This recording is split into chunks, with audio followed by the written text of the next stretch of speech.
Alors bonjour à tous, bienvenue sur dailyfx.fr, bienvenue au Commodities Market Report, le point de marché sur les matières premières. Ça va être très bref hein, pour le coup, quelques minutes, quelques niveaux techniques, un objectif atteint sur le pétrole, rappelez-vous je visais 44 dollars, c'est enfin fait, mais je pense que ça va encore monter un peu. L'once d'or, il n'y a rien à faire, l'argent éventuellement une ligne de tendance, bon, concrètement voilà. En ce qui concerne les fondamentaux, alors prenez au passage connaissance de l'avertissement sur les risques liés au trading.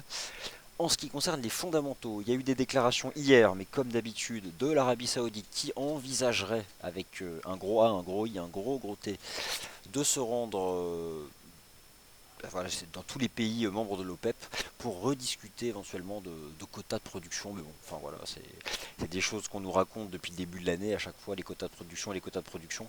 Mais on sait bien que les pays membres de l'OPEP ont toujours du mal à se mettre d'accord, donc au final, le prix du pétrole qui est sous vos yeux, le chandelier weekly, rappelez-vous donc, en début de semaine, j'ai expliqué que le marché cette semaine allait être sous l'influence de cette bougie en marteau. Voilà, c'est un chandelier japonais. Marteau sur 40 dollars, 50% de retracement de toute la hausse qui a eu lieu entre février et le mois de juin, moyenne mobile à 50 semaines. Et pour calculer l'objectif de cours, j'avais pris les extensions de Fibo. Et voilà, donc ça donnait 43,86. 44,96, bon, je pense qu'on va pousser vers 45 dollars. Voilà, là c'est pas mal, un beau marteau. Bon, on a fait 44,13.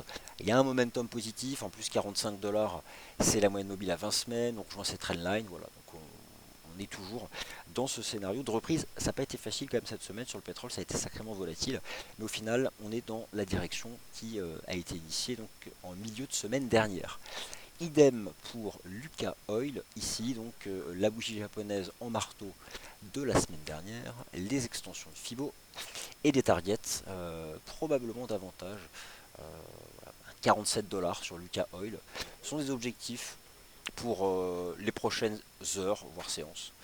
Donc probablement autour d'1 dollar en cible technique, hein, encore à aller chercher. Peut-être derrière on fera davantage, mais voilà, ce sont en tout cas des cibles de l'analyse technique. C'est propre. Voilà, puis bon, je vous rappelle aussi que la consommation d'essence actuellement aux États-Unis est forte. C'est la driving season, donc cette période qui voit les Américains utiliser leur voiture pour traverser l'Amérique, le tourisme, les vacances, bref.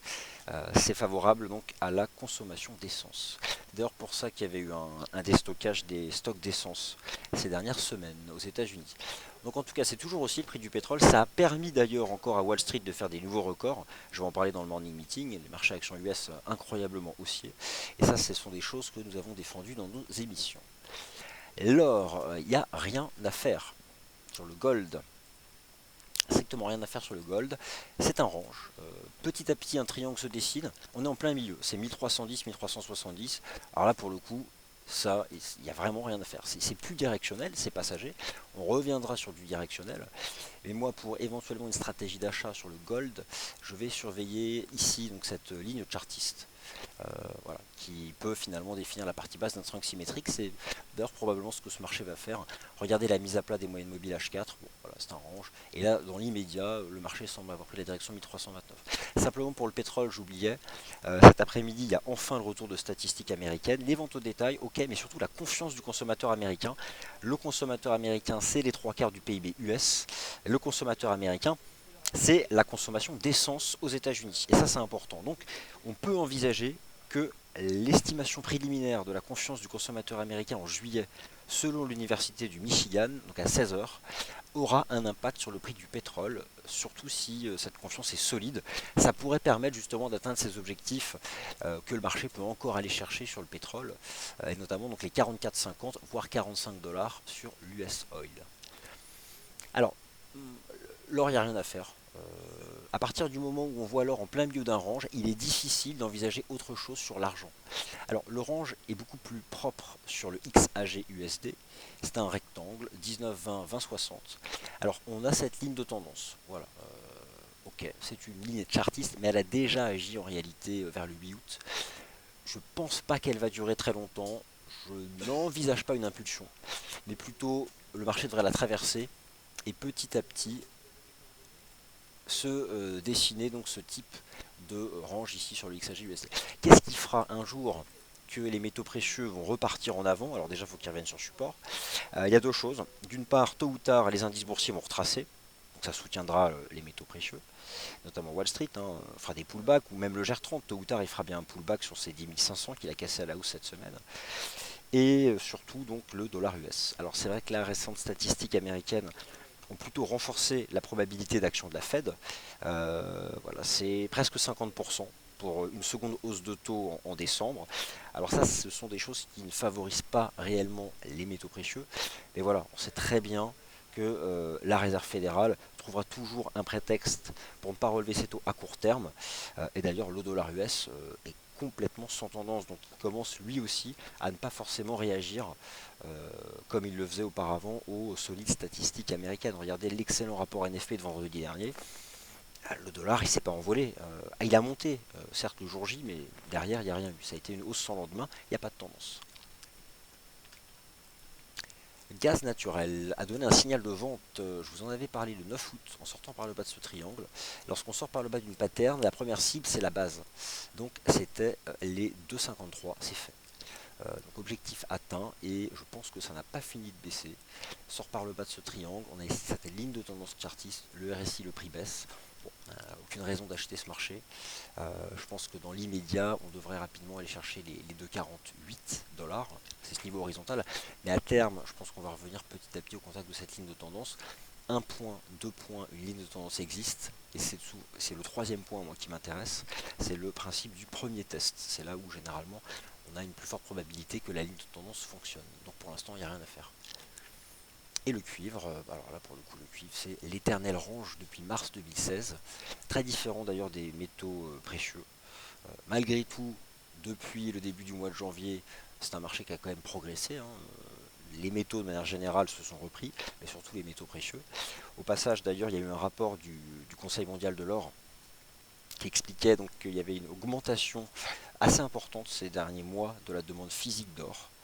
Ça fait aussi partie des éléments qui soutiennent le prix de l'or. Donc indépendamment je dirais même du dollar ou du risque, on sait que l'or réalise une superbe année.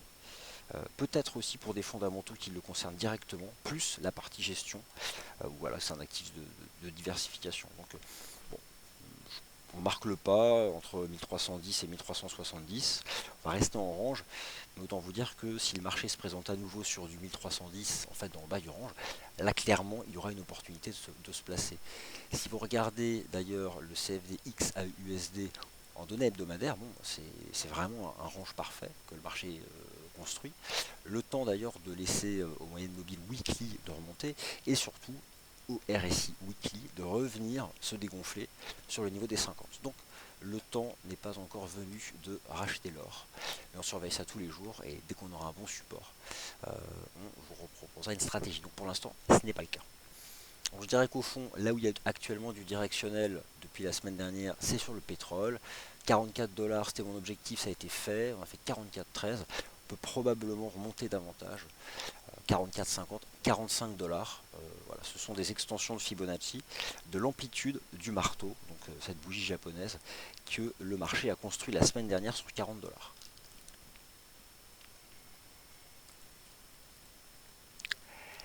Alors Idem, bonjour. Y a-t-il une corrélation entre le yen et les matières premières? Alors les matières premières, en fait, on ne peut pas les traiter dans leur ensemble. Il y a certains pays qui exportent énormément de matières premières, qui en produisent et qui exportent des matières premières. Alors forcément, si le prix de ces matières premières chute, ça peut mettre la pression sur la devise. Le Japon n'est pas un gros producteur de matières premières. Par contre, c'est un énorme importateur. Donc non, je pense qu'il n'y a pas de raison fondamentale d'y voir une corrélation particulière, puisque ce pays en importe énormément des matières premières.